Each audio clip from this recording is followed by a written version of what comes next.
Hi friends, आप सभी को मेरे वीडियो में स्वागत है। आप लोग कैसे हैं? आशा करती हूँ आप सब अच्छे होंगे और मैं भी अच्छी हूँ।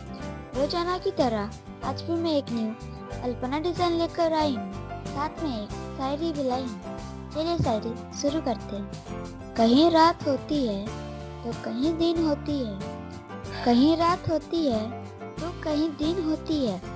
इतनी सुंदर अल्पना देखकर मन में खुशियाँ हो जाती है। आप लोग वीडियो में बने रहे।